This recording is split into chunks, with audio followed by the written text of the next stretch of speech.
Hello guys, my name is Colin and this is Colin Talks Crypto. In today's video, I want to talk about Bitcoin, what it's been doing lately, where I see it heading, and I want to look at the Ethereum Bitcoin pair specifically and an opportunity that I see that could be present here lining up in the future. Thank you for joining me.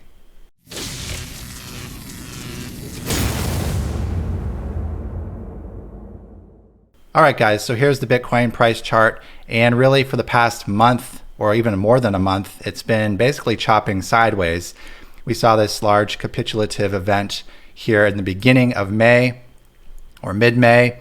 And really, if you just drew a rectangle around this 90% of where the trading volume is occurring, it's basically just going sideways and chopping sideways. Really without a definitive daily or weekly candle breaking above the 32,000 point or breaking down below the $29,000 or $28,000 price range, it's hard to say which direction it's going to go. Now, I believe personally that we are in a bearish corrective phase.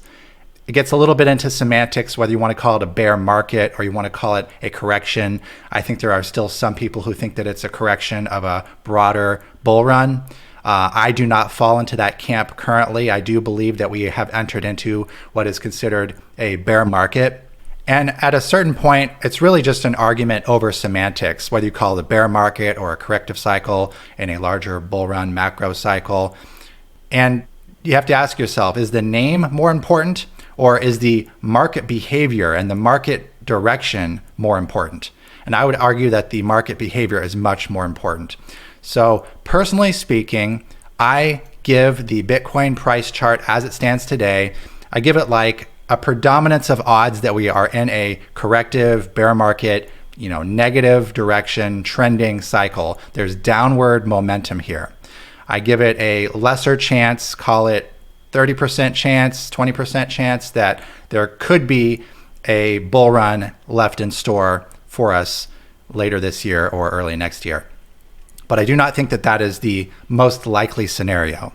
So for the rest of this video, I'm going to be framing it in the light of what I consider to be the most likely scenario, which is a further correction to an actual bottom, whether that was 25,000 or it was even lower, is yet to be seen. And again, we need to see a definitive breakout in either direction to really call this. And even if we do see a pop up in the price up to this resistance right around here, this is about 38,000, I believe. Even if we see a pop up to the 38,000 region, and a lot of people will probably start turning bullish, does not mean that we are necessarily in a bull run. It could very well be a bounce up, because we have seen a lot of downward motion in the last half year, really. It is expected that we would see some corrective cycles to the upside as well, and this general bouncing pattern on the way down. So I wouldn't even call it a bull run, even if we went up to 38,000. I would be willing to reevaluate where I think we are if it breaks above this region right here of resistance. And if it starts breaking above all these points of resistance, then yes, right around here, it's looking a lot more juicy and it's definitely worth reevaluating. One thing I've learned is that you can't really have a prefixed idea of where you think things are heading. You have to evaluate in real time. And I think that that was my early years mistake, was making predictions many years in the future. And while it's fun to do so, and there's no problem with that if you're just doing it for fun and to be very broad with your guesses, because there's no way you can be precise with a many year or decade prediction in the future. It can be fun to do so, but it's just that. It's just a guess. And I think the only way to really make an accurate assessment of the markets as they stand today is to look at them as they stand today with all the indicators and all the information that you have up to this point. Guessing further into the future makes you more likely to be wrong. So with that being said, going with what we see on this chart, we did break down below this previous low in June of 2021. So to me, the downward trend from November of 2021 to where we are today has not been broken. The bulls have not retaken control. It is still a downward trending pattern. And we have gone sideways for about a month here, and we are waiting to see what happens.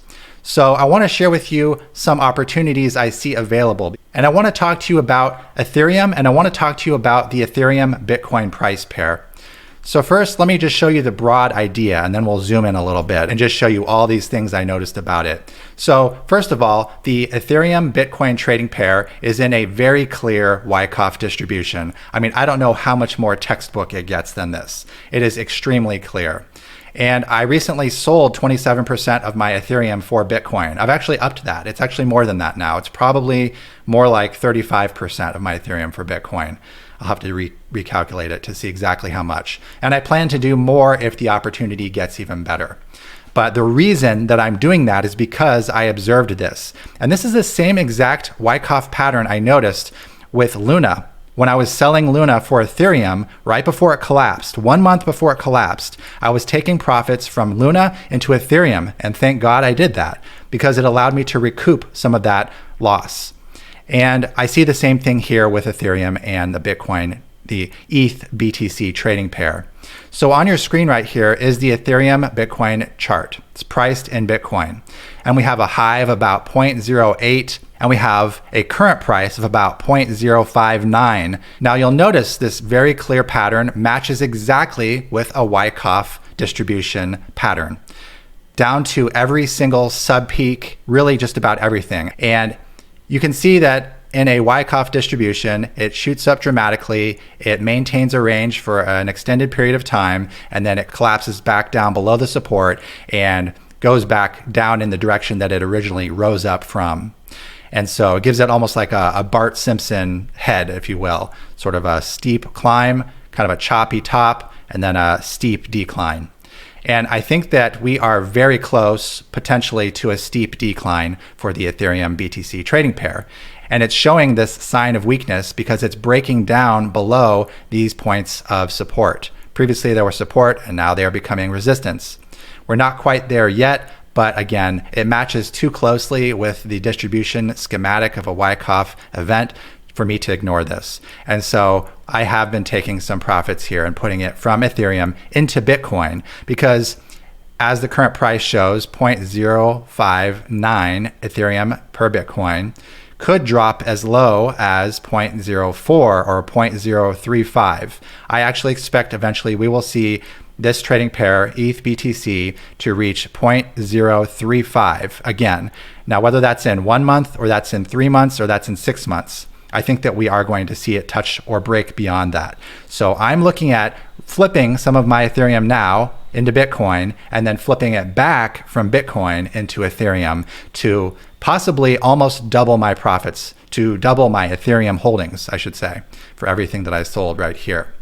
Now, this is assuming that this pattern takes place, and this is not me telling you to go do this. Nothing in this video or any of my videos has ever been or ever will be financial advice. This is just me telling you how I see things and what I'm doing. I've been wrong before and I've been right before, as almost every trader in existence has been. No one is 100% right 100% of the time. So we just try to take the indicators that we see and make educated guesses. And you could put a stop here also. You could basically attempt to short this if you wanted and put a stop right above it. So this is what I see. Basically, this is what I see potentially unfolding. And I want to show you what this could mean. And then after that, I'm going to show you something extremely fascinating, really, really interesting. This is something you're not going to want to miss in terms of Ethereum prices related to Bitcoin over an entire Bitcoin price cycle. First up, this is interesting, okay? I did an experiment. I basically modeled two scenarios, taking into account what I just showed you, taking into account this Wyckoff distribution and the potential drop we might see. I modeled basically if we were to take our Ethereum, I just assumed a pretend amount of 100 ETH. If we took 100 ETH and we sold that for dollars right now, or we took 100 ETH and we sold that for Bitcoin right now, how much ETH would that allow us to buy at the possible low here that I see for the ETH BTC trading pair? And this is what I came up with. So here's all the math, and I'll show you the assumption I made on this. Here's today's prices. Bitcoin is at 30,200 and ETH is at 1,800. And that's a ratio, as I said earlier, of 0.059. Now here's my hypothetical lows. This is what I see is possible for this particular Bitcoin and Ethereum bear market, if you will. The possible lows that I could see in this simulation is $20,000 for a Bitcoin and $688 per ETH. Now, I know that $688 is below the previous Ethereum all-time high, which has never happened before. But to be frank, we don't really have that much of a preponderance of trading history or history at all for the Ethereum blockchain. I mean, how many bull runs has it had? I think we've had 2 now. So you can't really form a trend off of 2 examples and expect it to necessarily hold true. So I do think that it's possible we could see something like that. And I'm going to keep my eye on that. Now, this is what happens if you have a $20,000 Bitcoin in the future. Let's say it's in 3 months or 6 months, and you have an Ethereum price at $688. You then have an ETH BTC ratio of 0.0344. And so basically you're selling here and buying here. And then these are the 2 different ways you could do it. You could sell into cash or you could sell into Bitcoin, and you get a different outcome. You get more if you took profits into dollars versus Bitcoin. So if we sold 100 ETH for Bitcoin right now, today, that could turn into 172 ETH if the Ethereum Bitcoin trading pair hits 0.035. Alternatively, if we sell 100 ETH today for dollars instead of Bitcoin, we capture the profits into dollars at the current price today of approximately $1,800 per ETH. That would allow us to buy 261 ETH.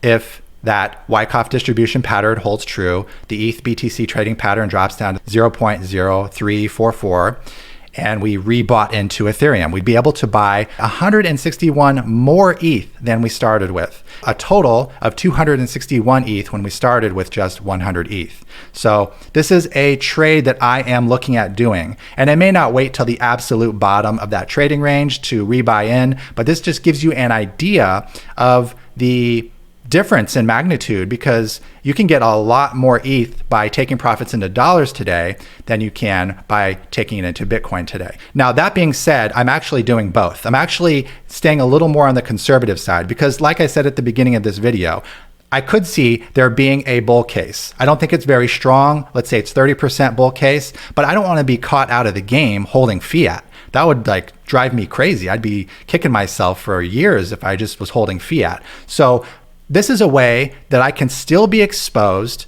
holding Bitcoin, having an opportunity to buy even more ETH later. And then if it doesn't pan out, I'm still holding the Bitcoin. And let's say the price did shoot up to $80,000 in the next year. Well, then I'm happy because I still have been exposed. I wasn't sitting there on the sidelines with dollars. I've got Bitcoin, it appreciated. I can do whatever I want. I can take profits then.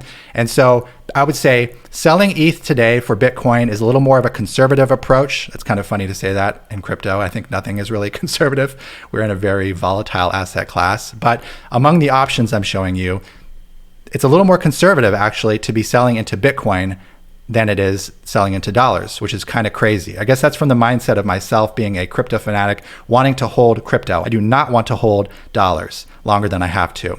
But if the Wyckoff distribution happens as we just talked about, it actually would be more profitable to sell for dollars today and then rebuy ETH with dollars later, because basically, as you can see here, the model that I'm using supposes that Bitcoin drops from 30,000 to 20,000, and in the same time period, Ethereum drops from 1,800 to 688. So you are losing some value in your Bitcoin when ETH drops even more, and so that explains why you're getting less ETH if you sell your ETH into Bitcoin today and repurchase later than if you were to sell into dollars. Dollars would hold purchasing power better during a bear market correction than Bitcoin would. So that's the math I did. Feel free to look at that. But I just wanted to share that particular opportunity that I see with you guys. And lastly, I'm going to show you something that I found very, very fascinating. And this further backs up my logic for not holding a preponderance of Ethereum through the entire crypto cycle. So let me turn on some indicators here. I'm going to turn on the ETH price. I have it in purple. I'm going to turn on the Bitcoin price. I have it in orange. So this should be easy to remember. Bitcoin orange, Ethereum purple. And I'm going to show you some lines I drew here, some divisions of the cycle. They're very arbitrary, but I think they clearly illustrate the point that I'm trying to make here. So I divided each cycle into 4 sections, 4 phases. This is the $20,000 price peak for Bitcoin. This is the $1,400 Ethereum price peak, and that starts phase 1. And then all the way to the end of phase 4, where we have our supposed grand finale top. It's not actually the top because of I'm doing a certain thing with these lines, which I'll show you in a second. I'm making a point about the trading ratio between Ethereum and Bitcoin. So let's just step back real broadly. What do we see here? What do we see about these two price lines? And keep in mind, the scale right now is on a percentage-based scale. Both Bitcoin and Ethereum are on the same scale right now. So you can see that Ethereum gained much more than Bitcoin did, which makes sense. That is what happened. Now, the first thing I want to show you guys, and this is very fascinating, and I've observed this with most altcoins, is that the peak for Ethereum happens later than the peak for Bitcoin in time. So here we have December 16th, the peak for Bitcoin of $20,000. And then way over here, January 14th, about 2 weeks later, we have the peak for Ethereum. Well, look at the same thing happened over here. We had a $64,000 peak in April. And then on May 10th, about a month later, we have an Ethereum peak, at least related to that peak. It actually happened again, and this one's a little more tight. This is interesting. The second peak was actually timed exactly with the top. But this second peak was a little different. It was low volume and not your standard top. But either way, it looks like that Ethereum either peaks with Bitcoin in instances where there's a double top like this, or it usually seems to have a delay of 2 to 4 weeks after the Bitcoin price peak. So that's something that you just want to take note of for future profit taking. Now, here's what I find really fascinating. We're just going to look broadly at the chart and look at what's outperforming what for each phase. So in phase 1, we have Ethereum outpacing Bitcoin. And you can see that because Ethereum is above the Bitcoin line right here. That's approximately the first year of the bear market. Then we enter phase 2. And what do we see? This is where it flips. You actually have the Ethereum price going below the Bitcoin price line. And I lined these charts up so this is extra clear. So up to about 2 years into the cycle, you actually have Ethereum underperforming Bitcoin. And that's what I'm looking at with my trade from ETH to Bitcoin and ETH to dollars, and then a later flip back from dollars and Bitcoin into more ETH. I'm selling it around here, and I'm going to rebuy around here. And that's about 2 years difference. I'm not sure if it's actually going to take that long. I'll probably rebuy within 1 to 2 years in the future from today. So phase 2 actually has Ethereum underperforming Bitcoin. And that makes sense because altcoins do drop more than Bitcoin during bear market corrections. All of them. I would say right now, it's not smart to be buying almost any altcoin. I think that it's foolish to be putting one's money into almost any altcoin right now because altcoins are going to continue to bleed. Altcoins will bleed up to 99% of their value in some cases. Ethereum, being the number 2 crypto, will bleed maybe only 90 or 95%, which is still horrible, but it's a lot better than 99%. Bitcoin may only bleed about 80%. They all bleed a lot, but the last thing I'm going to be putting my money into right now is an altcoin because an altcoin will do even worse than ETH in relation to Bitcoin. So now let's go into the third year or the third phase. They're not exactly years, but the third phase of this comparison between Ethereum and Bitcoin. What do we see? Well, we see that ETH actually drops even more in comparison to Bitcoin. So if you sold over here in phase 1, you're going to actually end up being able to buy more ETH if you were to flip it back in phase 2, and yet even more ETH if you were to hold it all the way into phase 3. Now note, we're talking about a 2 to 3 year time gap between when you have to sell and when you have to rebuy, but that's okay. I'm not in a hurry. I'm here to accumulate more crypto. I'm not here to rush myself into bad decisions. So the purple line, Ethereum, is the most far distance below the Bitcoin line in this third phase. Only into the fourth phase does it approach back and kind of calibrate with the Bitcoin line. In this case, it's actually still underperforming the Bitcoin line. It's interesting that the previous cycle actually had in the fourth phase, it had Ethereum actually outpacing Bitcoin already. So this was a very euphoric phase for Ethereum back in 2017, this fourth phase.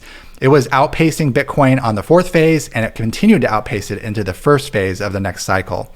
Well, not this last time. We actually had Ethereum sort of keep pace with, I would say, or maybe even slightly underperform Bitcoin on its first climb up to $64,000. Only into the first phase, after that first peak, did Ethereum actually blow up past the all-time high in terms of percentage gains of what Bitcoin did. So let's take a little sample of time here. Let's do a slice of time. Let's say that in this fourth phase, Bitcoin climbed approximately 453%. Well, the same thing for Ethereum, approximately 453%. Now let's take into consideration all the way to the peak. So Bitcoin to its peak, 453%, and Ethereum all the way to its peak, 1,000%. It's interesting because in this final box right here is where Ethereum made all its additional gains above and beyond Bitcoin.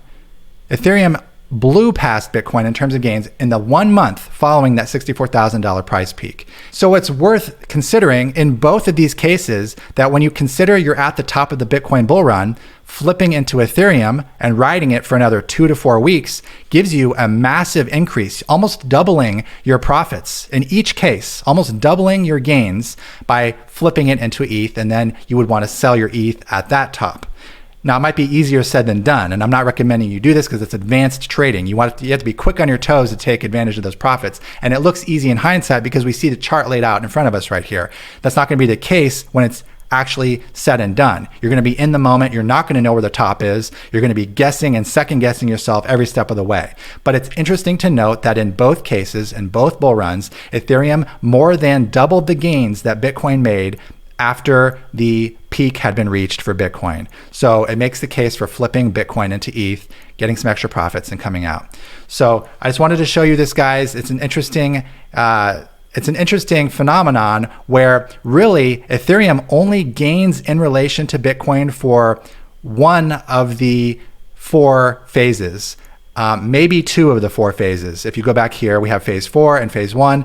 These 2 particular phases is where Ethereum outpaced Bitcoin, and then otherwise Ethereum generally underperforms Bitcoin in any bear market correction. And so it makes sense if you think about it. If you have a Bitcoin bull run, let's say it's 4 years, could be longer. For the sake of argument, let's say it's 4 years. The first 3 years are really a bear market correction, and only really in that final last year does Ethereum really take off.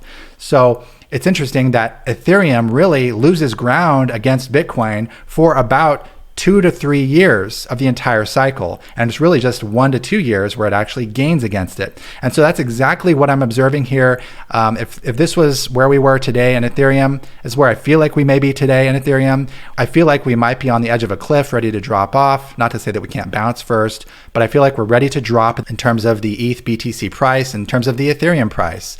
And that's why I'm selling right now my ETH for Bitcoin and selling my ETH for dollars so that I can ride it all the way into the second phase, maybe picking up a little bit if it really gets undervalued for Ethereum, and then even into this third phase. So we're talking all the way over here into really 2023 is where I'm looking at rebuying ETH with my Bitcoin. But I definitely might do some earlier in 2022 if it gets extremely undervalued. Like if the ETH BTC trading pair goes down to 0.04, I'm definitely going to scoop up some because I also want to beat the proof of stake migration that Ethereum has coming up. And I think that's the number one argument that I've heard from you guys is the fear of missing out, the FOMO, if you will, of the Ethereum proof of stake 2.0 migration, because it is going to become deflationary. It's going to become a deflationary proof of stake blockchain. Extremely exciting. I'm extremely pumped about this. And I definitely want to be holding a lot of Ethereum to take advantage of the price when it does finally realize that change. You know, it's interesting though that I think that technical advances and upgrades to networks don't always bring about the price increase that we would like to see, at least not immediately. And I can think of a couple examples of that, one of which was Cardano. You know, it claimed for years on end that it was going to be bringing smart contracts to the table. It climbed in price, it climbed in price, it climbed in price. It finally materialized these smart contracts like 2 or 3 years later. And then what happened? Basically a collapse of the price. So I think that the anticipation can often be better than the actual realization of the upgrade or the technological improvement.